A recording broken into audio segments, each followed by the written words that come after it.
departamento e do setor de reprodução humana. A professora Maria Célia vai falar para a gente sobre insuficiência ovariana prematura, é o tema da apresentação dela. Muito obrigado, Maria Célia, por ter aceito, principalmente pela mudança de data e pela antecipação da sua reunião. Agradeço desde já a sua disponibilidade. Obrigado a todos, e se você quiser compartilhar, Maria Célia.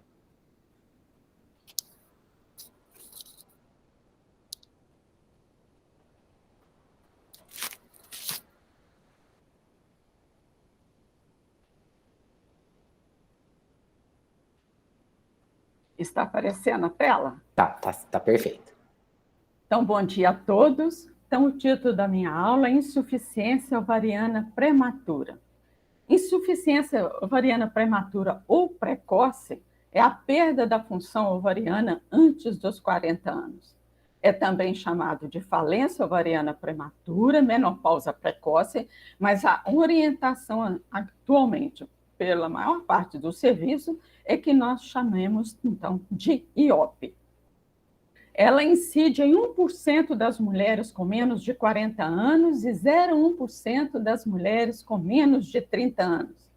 Em 4% dos casos, há história familiar. E 4 a 18% das causas de amenorreia secundária é devido a IOP. E 10 a 28% se manifesta como amenorreia primária. A etiologia mais frequente é a idiopática, ocorrendo em 65% dos casos. As causas genéticas e familiares, em 20%, as doenças autoimunes, em 10%, e as anormalidades ligadas ao X, 5%. Por isso que é sempre solicitado o cariótipo nesses casos. A etiologia idiopática é a principal causa de IOP, mas o diagnóstico é de exclusão. Temos que afastar as outras causas primeiro. Vários genes, então, estão envolvidos na etiologia da IOP, e por isso vão aparecer em muitos casos de síndrome genética. Por exemplo, o gene FA, que é da anemia de Fanconi, em que, além das alterações hematológicas, tem malformações cardíacas, renais e membros. As doenças autoimunes também causam IOP. Dessas aí, quero ressaltar o lúpus e a artrite reumatoide, que são muito frequentes. E uma característica dessas doenças é que, quando elas estão em atividade, o paciente tem IOP. Quando há melhora da doença, a paciente volta a ovular. Então, a gente diz que a IOP ocorre em ondas.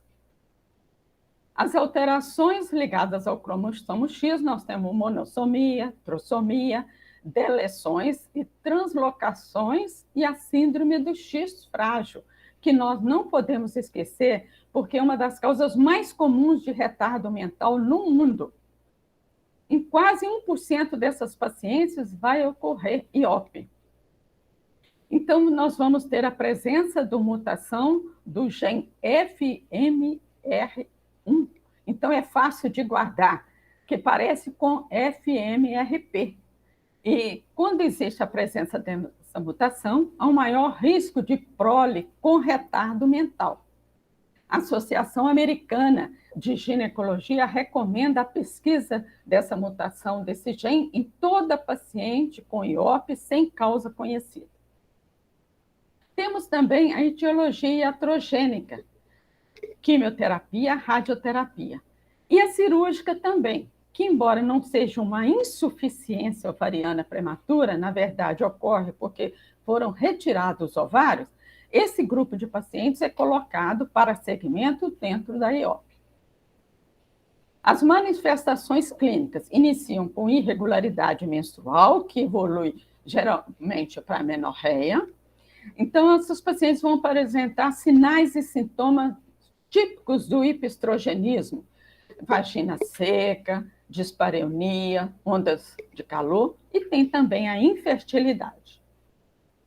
O diagnóstico, então, nós vamos fazer uma anamnese, exame físico e as dosagens hormonais para fazer o diagnóstico diferencial com outras anovulações crônicas.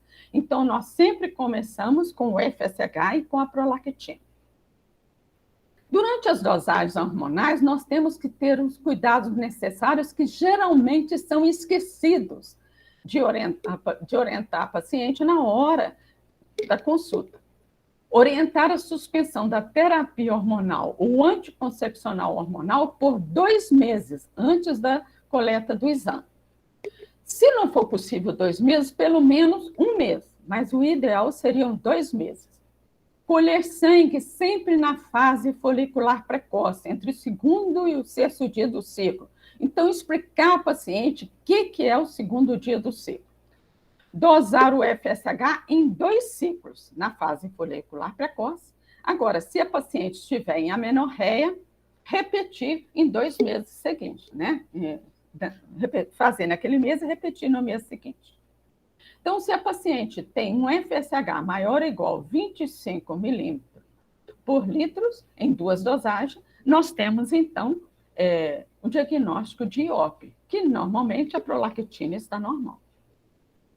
Outros exames que são importantes. A dosagem do TSH, o cariótipo, se a paciente tiver até 30 anos ou menos.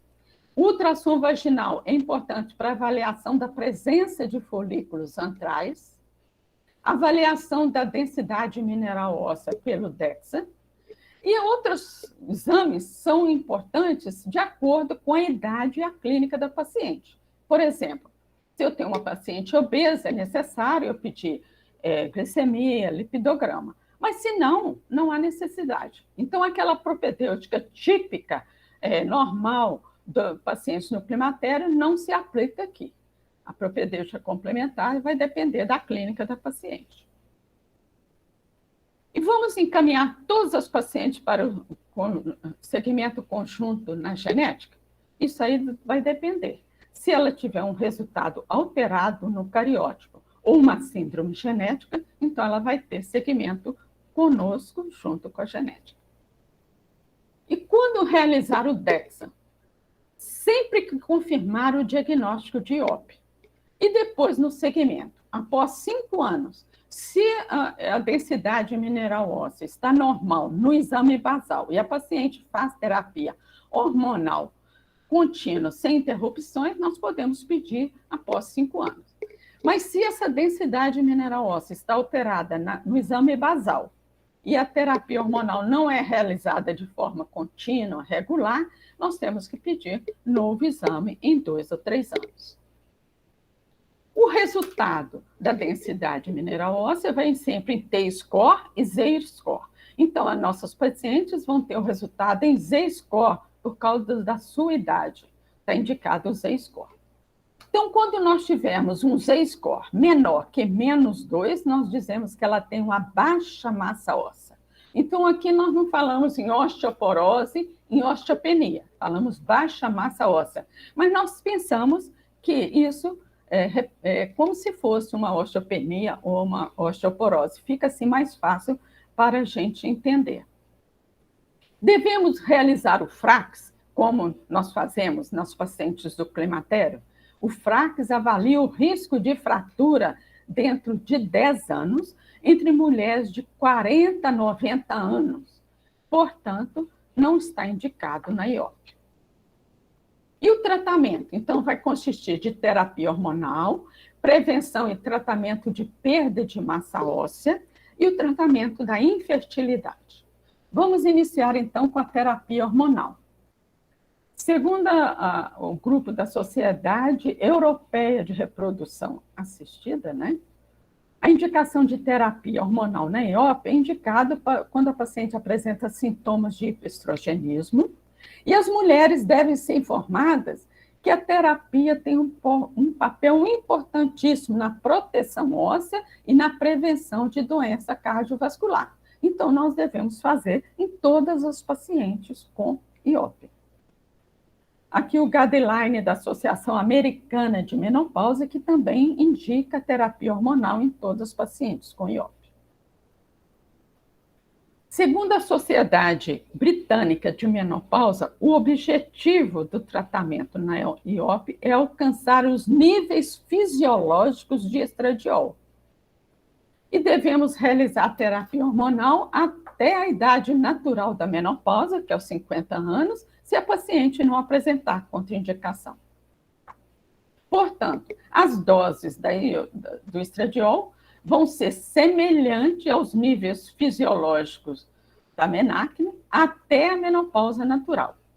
E após a menopausa, então aí nós vamos seguir a conduta das doses no climatério. Então, na IOP, nós vamos usar estradiol na dose que pode ir de 2 a 4 miligramas por dia, e etinil estradiol, quando necessário, 10 microgramas por dia. Outros autores falam de estradiol de 1 a 2 miligramas, mas a maior parte dos serviços recomendam 2 a 4 miligramas. Pode usar também os estrogênios conjugados, e quando a paciente não pode fazer via oral, nós vamos fazer estradiol gel, 2 a 4 miligramas por dia, ou estradiol em forma de adesivo, 75 a 100 microgramas por dia, mas a maior parte dos serviços recomendam o basal de 100 microgramas por dia. Lembrar que 2 miligramas de estradiol oral equivalem a 100 microgramas do adesivo. Sempre usar o estradiol de forma contínua, para evitar a perda de massa óssea. Então, vocês podem ver aqui no guideline da ASH, via transdérmica de 100 a 200 microgramas, oral 2 a 4 microgramas por dia. E os progestagenos? Qual o regime de administração que nós podemos fazer? Então, a forma contínua pode ser uma opção para as mulheres que não menstruam há mais de 2 anos. E o regime sequencial é muito importante para as mulheres que desejam engravidar, porque ela preserva a proliferação regular do endométrio. Mas o regime pode ser uma opção da paciente, o que ela mais deseja, porque aí ela vai aderir mais ao tratamento. E quais são as doses de progestagênio? Então, nós vamos usar no regime contínuo doses menores de progestagênios. Podemos usar também o CIU. E no regime sequencial ou cíclico, nós vamos usar progestagênio por 12 a 14 dias. Aí nós usamos doses maiores de progestagênios. Então, aqui vocês observam no guideline da ASH que a progesterona micronizada é de 100 a 200 e a dihidro de 5 a 10 miligramas por dia, no regime sequencial, por 12 a 14 dias. Podemos usar também, quando a paciente não pode usar a via oral, os adesivos. Então, nós podemos usar adesivos combinados, em que está associado o estradiol mais a noradiosterona, então troca esse adesivo 2 vezes por semana, o regime sequencial, em que usamos o adesivo 1, que só tem estradiol por 2 semanas, depois mais 2 semanas do adesivo 2, que tem estradiol mais noradiosterona. Troca, então, 2 vezes por semana. Mas nós temos que lembrar que o estradiol transdérmico tem que ser na dose, na forma de adesivo, né, 100 microgramas por dia. Então, os adesivos que liberam 50 microgramas por dia, tem que usar 2 adesivos por vez. O CIU tem menos efeitos colaterais sistêmicos que os progestagênios orais, ele fornece uma proteção endometrial adequada. A licença para proteção endometrial é de uso de 4 anos, mas, na verdade, na prática clínica, tem sido usado por 5 anos em vários países. O que nós temos recomendado aqui no nosso setor? Estradiol, o valerato de estradiol, 2 miligramas por dia até 50 anos. Após a menopausa, então, diminui a dose do estradiol. Sempre o uso de forma contínua. Nós temos essas apresentações no mercado. E lembrar que 2 miligramas de valerato de estradiol equivalem a 1,5 miligramas do estradiol. Temos recomendado também a forma gel. Então, o gel em sachê, 2 sachês de 1 miligrama por dia, ou na forma de puff, Cada puff tem 0,75 miligramas de estradiol. Então, podemos usar 3 puffs ou 2 puffs. Os 2 puffs a gente recomenda quando a paciente tem um problema financeiro, porque aí, usando 2 puffs por dia, um tubo dá para um mês. Podemos usar adesivo 100 microgramas por dia. Então, existe adesivo de estradiol puro, né? De 50 e 100 microgramas. Então, nós usamos adesivo de 100 microgramas 2 vezes por dia.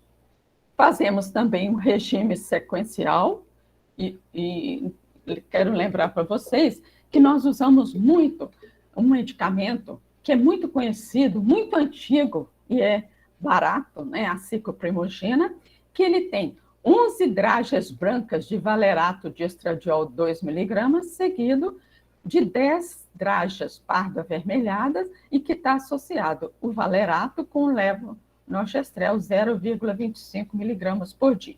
Então, nós fazemos essa associação de cicloprimogina com primogina. A primogina dura 21 dias, então nós acrescentamos mais 7 dias de estradiol para que o ciclo fique mais longo. No regime contínuo, nós temos preferências. Nós temos usado muito no nosso serviço a dihidrogesterona, usamos também o progestagênio intrauterino e temos usado também um medicamento que é fornecido pelo SUS aqui em Ribeirão Preto, em que no mesmo medicamento tem o estradiol 1 miligrama, mas noradiosterona 0,5 miligramas. Então, a paciente toma 2 comprimidos por dia, completando 2 miligramas de estradiol. Se a paciente puder comprar, temos apresentações que já têm essa dose dobrada. Recomendamos também o adesivo de forma contínua ou sequencial, mas, geralmente, pelo poder aquisitivo das nossas pacientes, nós usamos menos. Então, um que tem atualmente no Brasil é esse grupo, né, do System, que libera apenas 50 microgramas de estradiol. Então, temos que usar 2 adesivos por vez. E quando fazemos a anticoncepção? Quando a mulher apresenta um risco de gravidez, por exemplo, quando ela tem IOP intermitente. É o caso, por exemplo, das pacientes com doenças autoimunes. Então, nós vamos usar um etinil estradiol, 10 microgramas por dia, que equivale ao estradiol 1 a 2 miligramas por dia. A maior parte dos anticoncepcionais orais apresentam a orientação de 7 dias livres de medicamento, mas aqui a recomendação é de uso contínuo e nas doses de 20 a 30 microgramas de etinil estradiol. Nós temos recomendado medicamentos que têm o valerato de estradiol com dionogeste, ou estradiol com nomegestrol, ou etinil estradiol 30 ou 20 microgramas com levonorgestrel. Receitamos muito de 30 porque é um medicamento que tem no SUS. Mas mais pesquisas são necessárias para determinar qual o melhor regime de contracepção na IOP. Hoje, nós recomendamos qualquer um, mas ainda faltam pesquisas. O próximo tratamento que nós vamos enfocar é a alteração da massa óssea. A deficiência estrogênica na IOP determina redução da densidade mineral óssea e aumento dos riscos de fratura. Em estudos observacionais, já foram demonstrados que há uma redução da densidade mineral óssea da coluna e quadril de 2 a 3% até 3 anos após o diagnóstico de IOP. E a prevalência de baixa massa óssea nessas pacientes é de 8 a 14%. Mas faltam trabalhos randomizados controlados. As mulheres com IOP devem ser informadas sobre os efeitos da deficiência estrogênica e da terapia hormonal sobre a densidade mineral óssea, porque aí elas vão ter consciência que há necessidade inicialmente de mudança do estilo de vida, que é muito mais difícil do que tomar um medicamento. Então, nós vamos orientar uma dieta rica em cálcio, manter o peso normal, exercícios físicos, exposição solar, evitar o consumo de álcool e fumo, que tem influência na massa óssea. Orientar exercícios físicos que têm impacto sobre os ossos, como a caminhada, pode fazer também outros exercícios que são importantes também, mas o de impacto é o mais importante. Tomar sol 15 minutos, 3 a 4 vezes por semana, no horário de 10 às 16 horas. E vamos fazer um recordatório para ver o tanto que ela ingere de cálcio na alimentação. Podemos também entrar no site da Fundação Internacional de Osteoporose e calcular o tanto que essa paciente ingere de cálcio. Nós vamos preencher os dados, tanto que ela ingere por semana, calcular a ingesta de cálcio que vai aparecer, então, para nós, bem especificado o tanto que ela ingere. Lembrando que a paciente de 19 a 50 anos, que são as pacientes da IOP, né, tem que ingerir 1.000 miligramas de cálcio por dia. O grupo da AESH orienta que os pacientes devem manter um estilo de vida saudável e aquelas que têm baixa massa óssea devem fazer suplementação dietética se tem um estado inadequado de vitamina D ou se a ingesta de cálcio nos alimentos é deficiente. O grupo britânico recomenda mudança no estilo de vida, ingestão de cálcio 1.000 miligramas por dia e de vitamina D 1.000 unidades por dia. Mas a Fundação Nacional de Osteoporose e também o grupo de osteoporose da Febrasmo recomenda que nessa faixa etária as pacientes deveriam ingerir 400 a 800 unidades por dia de vitamina D. Então, nós temos medicamentos em gotas, em que uma gota tem 500 unidades, então vai tomar 1 ou 2 gotas, ou 3 gotas, que tem 400 unidades, e vai tomar 3 a 6 gotas. Mas a paciente pode também ingerir 1.000 miligramas em forma de comprimido por dia ou 7.000 unidades por semana. O que nós temos recomendado no nosso serviço? Mudança no estilo de vida, incentivar a alimentação rica em cálcio, se não for possível completar 1.000 miligramas por dia, prescrever carbonato de cálcio após a alimentação, exposição solar, e se não for possível, vitamina D, 800 unidades por dia, ou comprimidos de 1.000 unidades por dia ou 7.000 unidades por semana. A terapia hormonal deve ser recomendada para manter a densidade mineral óssea, prevenção de perda de massa óssea e minimizar o risco de fratura relacionada à perda de massa óssea.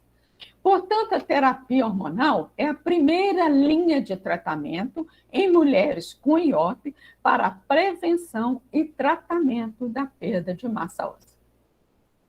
E se mesmo com a terapia hormonal regular, contínua, a paciente não melhora ou até piora a densidade mineral óssea nessas pacientes com IOP.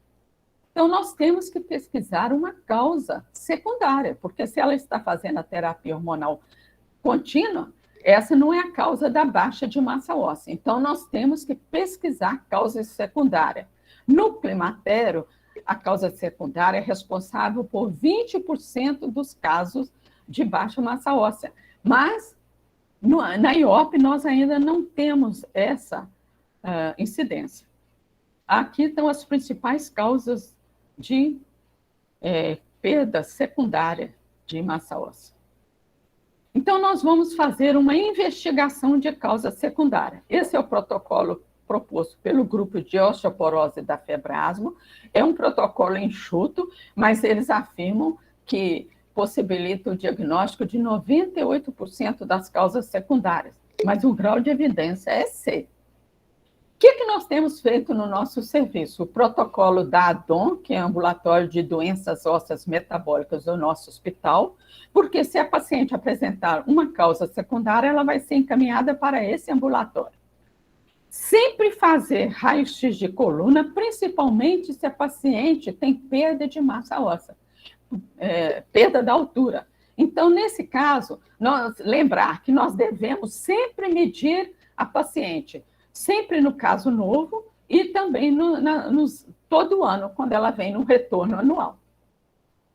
O tratamento, nós podemos lançar mão de vários medicamentos, mas os mais usados são os bisfosfonados. Aqui nós temos as doses do bisfosfonados em dose oral, na forma de uso diário, semanal e mensal, uso endovenoso de 3 em 3 meses e de ano em ano.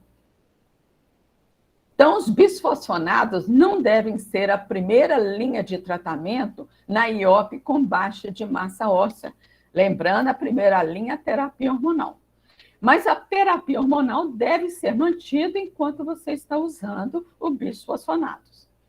Uma grande preocupação com bisfosfonados é que eles podem permanecer incorporados à matriz óssea por um longo período de tempo. Por isso, discute muito por quanto tempo devemos manter a terapia com bisfosfonados. Existem controvérsias, mas, até o momento, após 5 anos do uso do alendronato de sódio e 3 anos do ácido zoledrônico, devemos fazer uma pausa farmacológica com o objetivo de diminuir o risco de fraturas atípicas de fêmur. E quanto devemos fazer a suspensão dessa terapia? Quando a paciente será submetida a uma extração dentária ou uma cirurgia na mandíbula. E qual o tempo de suspensão antes do procedimento? Nós ainda não temos essa resposta. Os dentistas têm feito empiricamente uma suspensão de 3 a 6 meses, mas nós não sabemos quanto tempo que esse medicamento fica no organismo feminino. Então, sempre que vamos prescrever o bisfosfonados, temos que inicialmente realizar uma avaliação bucal ou encaminhar o paciente para a odonto. Ingerir a medicação sempre em jejum pela manhã, com um copo cheio de água, não deitar por no mínimo 30 minutos e por 30 minutos não alimentar, nem alimentos sólidos, líquidos e nem tomar outra medicação, porque algumas medicações, os alimentos e algumas bebidas interferem na absorção do alendronato de sódio. O último passo do nosso tratamento é a fertilidade. As pacientes com IOP, alguns casos podem ter retorno da função ovariana. Por exemplo, na IOP idiopática, nesse trabalho de revisão, com 358 mulheres, eles observaram que 24% retorna à atividade ovariana, sendo a maior parte no primeiro ano após o diagnóstico, e 4,4% engravidaram. Os fatores preditivos de retorno da função ovariana, se ela tem amenorreia secundária, se são observados folículos ao ultrassom, se os níveis de estradiol estão elevados ou se a paciente tem história familiar de IOP. No caso de IOP intermitente, que é os casos de doenças autoimunes, foi feita essa revisão e que eles observaram que a chance de concepção natural é de 5 a 10% pós o diagnóstico, e quando há concepção, 80% das gestações tem recém-nascido saudável e 20% é a taxa de aborto. Portanto, na IOP intermitente, a probabilidade de concepção natural é 5 a 10%, e elas têm uma chance, e essa chance de gravidez natural diminui com o aumento de duração da amenorreia. O retorno da função ovariana na IOP idiopática e na paciente com IOP pós-quimioterapia que engravidam espontaneamente, ela tem um risco muito baixo de aborto de complicações obstétrica e neonatal. Quando a paciente faz radioterapia prévia, né, prévia à gravidez, radioterapia no útero ou regiões próximas ao útero, há um risco aumentado de resultados adversos na gravidez. Então, há um aumento da taxa de aborto, de parto pré-termo e o recém-nascido com baixo peso ao nascer. Muito tem se falado sobre o uso de agonista de GnRH na Ibope naquelas pacientes que irão submeter à quimioterapia. O objetivo é quimioproteção. No entanto, essa medicação não deve ser oferecida como uma técnica comprovada, porque ela tem evidência fraca. Pode ser oferecida e discutida com o paciente quando não é possível fazer a criopreservação, ou em pacientes jovens com câncer de mama. E a indução da ovulação, uma fertilização in vitro nessas pacientes? O sucesso é improvável, porque a resposta à estimulação ovariana é improvável. Primeiro, porque existe um pool muito baixo nesses ovócitos. E esses folículos em desenvolvimento apresentam padrões desordenados de foliculogênese e luteinização prematura. Então, o tratamento de escolha para essas pacientes é a doação de ovócitos. Numa análise de ciclos de doação de ovócitos, esses autores compararam os ciclos de doação de ovócitos doados com ciclos autólogos de FIV e avaliaram a taxa de nascidos vivos. Então, vocês observam aqui a idade entre o grupo de doação de ovócitos com ciclos autólogos de FIV foi semelhante, e a taxa de nascidos vivos foi maior de 50% no grupo de doação de ovócitos. Nas IOP também, uma opção adequada é a preservação de fertilidade naquelas mulheres que têm risco de IOP. Então, serão aquelas mulheres que serão submetidas à quimioterapia, radioterapia ou história familiar de IOP. Então, nós podemos fazer criopreservação de ovócitos, embriões ou tecido ovariano. Então, aqui temos imagens da criopreservação com tecido ovariano. A criopreservação de tecido ovariano já tem sido relatado muitas gestações. Até 2 anos atrás, haviam 140 gestações relatadas com criopreservação do tecido ovariano. Mas ela ainda é considerada uma técnica experimental. Em alguns países já tem sido liberado para tratamento, mas a maior parte dos países, assim como no Brasil, é considerado uma técnica experimental. O que é que nós temos feito aqui no setor de reprodução assistida? Nós temos feito criopreservação de ovócitos, embriões, tecido ovariano, mas aí as pacientes são bem orientadas, que é uma técnica experimental, e assina o termo de compromisso, em que está ciente disso. Então, nós temos feito alguns casos. É o que eu tinha para falar para vocês. Muito obrigada. Obrigado, Maria Célia. Excelente, excelente revisão, muito boa mesmo. Sabe que eu tenho um sobrinho que faz medicina na Unicamp e ele é aluno de IC da Cris Laguna, e eles estão fazendo um estudo exatamente de IOP lá, um estudo de conhecimento sobre questionário sobre